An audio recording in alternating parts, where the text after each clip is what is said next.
Good evening to one and all. Welcome to డువాడై channel. కొన్ని అనివార్య కారణాల వల్ల ఈరోజు క్లాస్ చెప్పలేకపోతున్నా, కానీ 2012 గ్రూప్ 4 టాపర్ కొట్టె వెంకటేశ్వర్లు ప్రస్తుతం మల్లెపల్లిలో ఆర్ఐగా పనిచేస్తున్నారు. వారి క్లాసు కాంటెంపరీ పాలిటీ మీద చెప్పడం జరుగుతుంది. ఒకసారి వినే ప్రయత్నం చేయండి.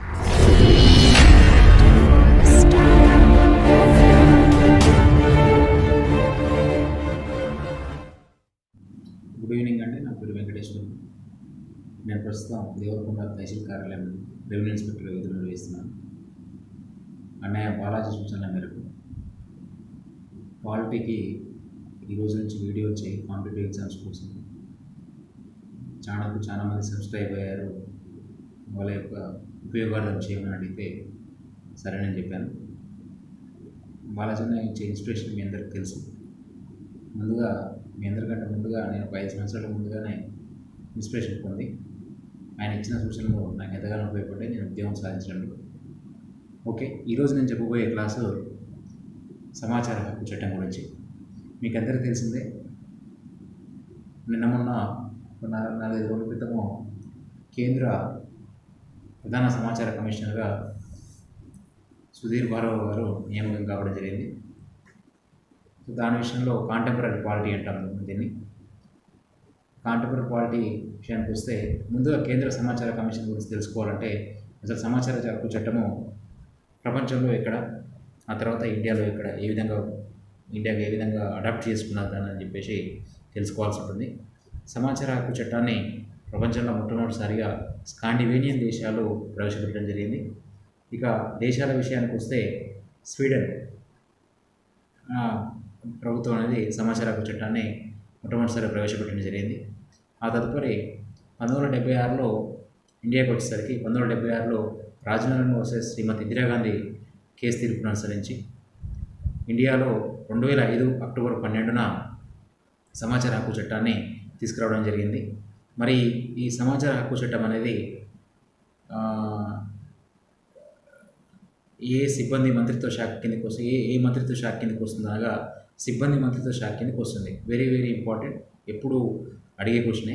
ఏ మంత్రిత్వ శాఖ కిందకి వస్తుంది? ఇట్లా న్యాయ మంత్రిత్వ శాఖన, హోం మంత్రిత్వ శాఖన, సిబ్బంది మంత్రిత్వ శాఖన, పైవేవి కాదా, ఇట్లా మీకు ఆప్షన్స్ ఉంటాయి. సో సమాచార హక్కు చట్టం అనేది ఏ మంత్రిత్వ శాఖ కిందకి వస్తుంది? డైరెక్ట్ క్వశ్చన్ అండి, సిబ్బంది మంత్రిత్వ శాఖ కిందకి వస్తుంది. మరి ఈ సమాచార హక్కు చట్టం అనేది సలహా సంఘమా, రాజ్యాంగబద్ధ సంఘమా, చట్టబద్ధ సంస్థన? సో ఈ విధంగా కూడా మనకు ఈ మూడిట్లలో 3 ఆప్షన్లు ఇచ్చి option A, option B, option C అని ఇచ్చి ఈ క్రింది వాటిలో ఈ సమాచార కమిషన్ అనేది ఏ పరిపాలనా సంస్థ కిందకి వస్తుందనంటే ఇది చట్టబద్ధమైన సంస్థ. బాగా గుర్తుపెట్టుకోవాలి, కేంద్ర సమాచార కమిషన్ అనేది చట్టబద్ధమైన సంస్థ. ఇది రాజ్యాంగబద్ధమైనది కాదు, సలహాపూర్వకమైనది కాదు, కేవలం ఇది చట్టబద్ధమైన సంస్థ. మరి ఇక్కడ సమాచార హక్కు చట్టానికి విషయానికి వచ్చేసరికి ఇది భారతదేశం అంతటా జమ్మూ కాశ్మీర్ రాష్ట్రం తప్ప భారతదేశం అంతటా వర్తిస్తుంది. ఇది కూడా ఇంపార్టెంట్ క్వశ్చన్ మనకు. ఏంటి ఈ క్రింది మనలో సమాచార హక్కు చట్టం ఏ రాష్ట్రానికి వర్తించదు అనంటే జమ్మూ కాశ్మీర్ రాష్ట్రానికి వర్తించదు. జమ్మూ కాశ్మీర్ మినహా అన్ని కేంద్రపాలిత ప్రాంతాలకు వర్తిస్తుంది. అదేవిధంగా అన్ని రాష్ట్రాలకు ఈ చట్టం అనేది వర్తించడం అనేది జరుగుతుంది. ఇక మరి 48 గంటలు, 30 రోజులు, 40 రోజులు, 90 రోజులు, మరి ఇవి సమాచార హక్కు చట్టానికి సంబంధించిన రోజులండి. ఇవి చూస్తే 48 గంటలు ఒక వ్యక్తి కోరిన సమాచారాన్ని సమాచార హక్కు చట్టము 2005 ప్రకారంగా, ఈ సమాచార హక్కు చట్టంలో ముందుగా చెప్పాలంటే 6 అధ్యాయాలు, 31 సెక్షన్లు ఉన్నాయి. ఇది కూడా ఒక్కొక్కసారి డెప్త్కి వెళ్తే పడే అవకాశం ఉన్నది. ఎన్ని అధ్యాయాలు ఉన్నాయి? 6 అధ్యాయాలు, 31 సెక్షన్లు ఉన్నాయి. సరే, ఇప్పుడు ఇందాక చెప్పాను ఏంటి అంటే 45 రోజులు, 30 రోజులు, 45 రోజులు, 30 రోజులు, 40 రోజులు, 90 రోజులు అని చెప్పేసి. మరి ఈ 45 రోజులు ఏంటి? ఈ మిగతా 90 రోజుల వరకు ఈ రోజులు ఏంటి అంటే 45 రోజులు అని చెప్పేసి ఒక వ్యక్తి కోరిన సమాచారం అనేది అతని యొక్క వ్యక్తిగత స్వేచ్ఛకు మరియు జీవించే హక్కుకు సంబంధించినది అయితే అతనికి 48 గంటల లోపునే సమాచారాన్ని జారీ చేయవలసి ఉంటుంది. నెక్స్ట్ అదేవిధంగా మన 30 రోజుల విషయానికి వస్తే ఒక వ్యక్తి కోరిన సమాచారాన్ని సాధారణంగా 30 రోజుల లోపల ఇవ్వాలి. 40 రోజుల విషయానికి వస్తే ఒక వ్యక్తి కోరిన సమాచారము అతని వ్యక్తిగతంగా కాకుండా ఇతరులకు సంబంధించింది, అంటే థర్డ్ పార్టీ ఇన్ఫర్మేషన్, అంటే అతనికి దీంతో సంబంధం లేదు, అంటే అది ఎవరికి నెక్స్ట్ వేరే వాళ్ళ గురించి సమాచారం పోతే అది 40 రోజుల లోపల సమాచారాన్ని జారీ చేయవలసి ఉంటుంది. ఒకవేళ ఎక్కడ కూడా 40 రోజుల లోపల అతనికి సమాచారం జారీ చేయకపోతే, అంటే ఈ 30+10 days మనకు అప్పీల్కి అధికారం ఉంటుంది. ఈ అప్పీల్లో కూడా ఎటువంటి ఇన్ఫర్మేషన్ అనేది ఇవ్వకపోతే 90 రోజుల లోపు, అంటే 30 నుంచి 90 రోజుల లోపు ఇన్ఫర్మేషన్ అనేది ఇవ్వకపోతే అతను 90 రోజుల తర్వాత ఈ కేంద్ర సమాచార కమిషన్ను కానీ రాష్ట్ర స్థాయిలో అయితే రాష్ట్ర సమాచార కమిషన్ను ఆశ్రయిస్తాడు. అప్పుడు ఆ రాష్ట్ర సమాచార కమిషన్ లేదా కేంద్ర సమాచార కమిషన్ అధికారులకు ఒక్కొక్క రోజు లేట్ అవుతుంటే రోజుకు 250 రూపాయల చొప్పున 25,000 వరకు ఆ సమాచారం ఇచ్చేంత వరకు జరిమానా విధిస్తుంది. మరి 25,000 దాటిన తర్వాత ఏమైందంటే కారాగార శిక్ష వేస్తుంది. రైట్. మరి ఏ సమాచారాన్ని పౌరులకు జారీ చేయలేరు అని అంటే దేశ భద్రత, దేశ ఆర్థిక వ్యవహారాలు, విదేశీ వ్యవహారాలు, ఇలా ఈ ఇన్ఫర్మేషన్ ఇవ్వడం వలన అవతలి వ్యక్తి యొక్క ప్రాణానికి హాని ఉందని, నెక్స్ట్ శత్రు దేశాలకు సంబంధాలు పోతున్నాయని, ఇట్లా నెక్స్ట్ ఈ ఈ ఏమంటారు లోక్సభ రాజ్యసభలో చర్చ జరిగే టైంలో జరిగే విషయాలను వాళ్ళు కావాలని ముందుగానే అడగడం. సో ఇట్లాంటి ఈ ఇన్ఫర్మేషన్ని మనకు కేంద్ర సమాచార కమిషన్, మన రాష్ట్ర సమాచార కమిషన్ కానీ పౌరులకు వాళ్ళు కోరిన ఎడల జారీ చేయలేదు.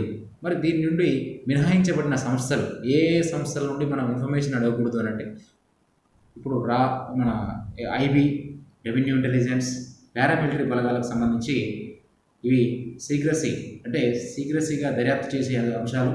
ఇవి ఇక్కడ కనుక ఇన్ఫర్మేషన్ అనేది బయటపెడితే దేశ సమగ్రతకి ముప్పు కాబట్టి ఈ సంస్థల నుండి పౌరులు సమాచార హక్కు చట్టం కింద కోరిన సమాచారం జారీ చేయమని అడగడానికి వీలు లేదు.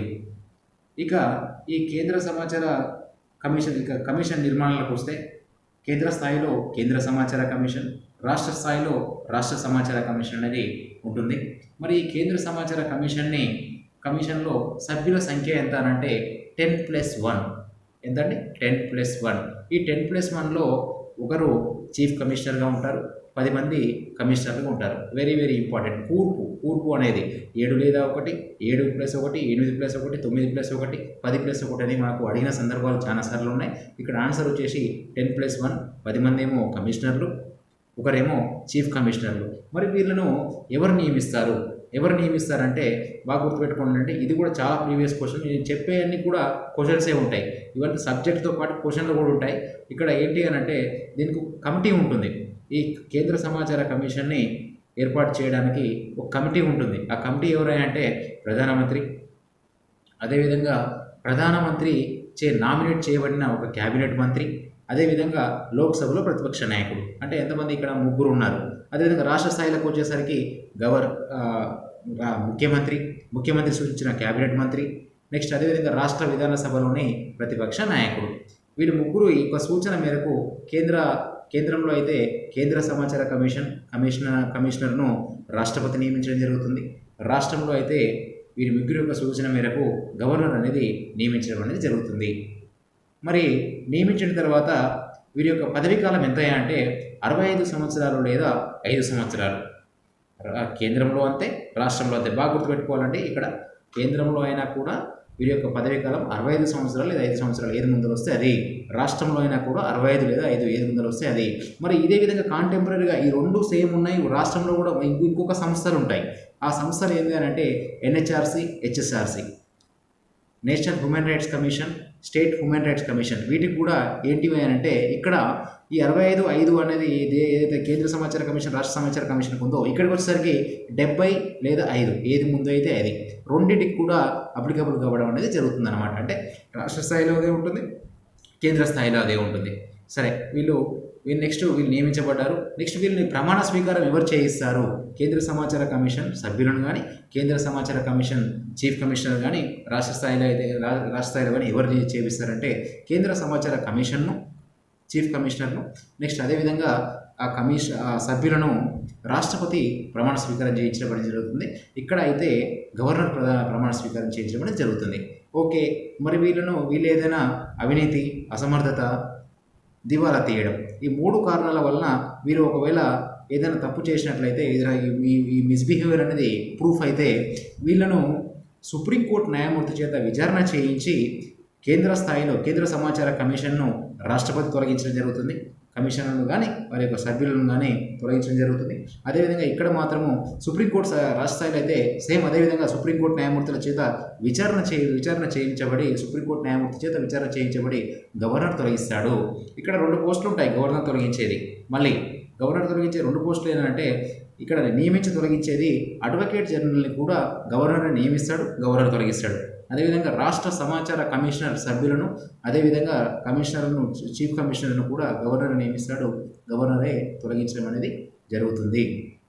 ఓకే, అయిపోయింది. నెక్స్ట్ మరి వీరికి పునర్ ఎన్నిక అంటే వీరికి నియామకం తర్వాత ఏదైనా పోస్టులకు ఇతరత్ర పోస్టులకు వీరి యొక్క పదవీ విరమణ ఏదైతే మనం చెప్పుకున్నామో 65 లేదా 5 2 స్థాయిలలో కూడా రాష్ట్ర స్థాయిలో కానీ కేంద్ర స్థాయిలో కానీ ఇది ముగిసిన తర్వాత మరి వీరు తదుపరి పోస్టులకు ఏదైనా పోస్టుల్లో గవర్నమెంట్ వీరు నియమించవచ్చా లేదా వీరు స్వచ్ఛందంగా ఏదైనా జాబ్ చేయవచ్చా అని అంటే వీరు ఇక్కడ చీఫ్ కమిషనర్గా చేయబడ్డ వాళ్ళు అంటే ఆ చీఫ్ ఈ విభాగాల్లో తప్ప అంటే సమాచార కమిషన్ విభాగంలో తప్ప మిగతా విభాగాల్లో ఎక్కడైనా కూడా వారు నిరభ్యంతరంగా ఉద్యోగం చేసుకోవచ్చు. అయితే మనకు ఇక్కడ ఒకటి చిన్న ఇంపార్టెంట్ క్వశ్చన్ ఉంటుందండి. ఏంటంటే ఈ దిగువ చెప్పబడిన పోస్టులు మాత్రమే పునర్ ఎన్నికకు అర్హులు కారు. వాళ్ళు ఎవరెవరే అంటే యూపీఎస్సీ చైర్మన్ కాదు, వీళ్ళు మాత్రమే వీళ్ళ యొక్క పదవీ కాలం ముగిసిన తర్వాత తదుపరి ఎటువంటి నియామకానికి అర్హులు కారు. మరి ఈ 2 మాత్రమే చెప్పాను. దీంట్లో సమాచార కమిషన్ లేదు కాబట్టి ఇక్కడ మనకు ఈ సమాచార కమిషనర్కు మన పదవీ విరమణ తర్వాత ఎటువంటి తదుపరి పోస్టు చేపట్టలేదని ఆదేశించలేదు. రైట్, అయిపోయిన తర్వాత వీరి యొక్క జీతభత్యాలు ఏ విధంగా ఉంటాయి? పదవిలో ఉన్నప్పుడు వీరి యొక్క జీతభత్యాలు ఏ విధంగా ఉంటాయి అని అంటే వీరి యొక్క జీతభత్యాలు అనేవి కేంద్ర ఎలక్షన్ కమిషనర్ కేంద్ర సమాచార కమిషన్కు ఈక్వల్గా ఉండడం అనేది జరుగుతుంది. మరి ప్రస్తుత కేంద్ర ఎలక్షన్ కమిషనర్తో సమానంగా వీరి యొక్క జీతభత్యాలు ఉంటాయి. మరి ప్రస్తుతానికి ఎంత అంటే 2,50,000 సవరించబడిన వేతనం ప్రకారం. పాతది 90,000 ఉండే 2,50,000. సో ఆయనకు 2,50,000, వీళ్ళకు కూడా 2,50,000 అనేవి ఇవ్వడం అనేది జరుగుతుంది. రాష్ట్ర స్థాయిలో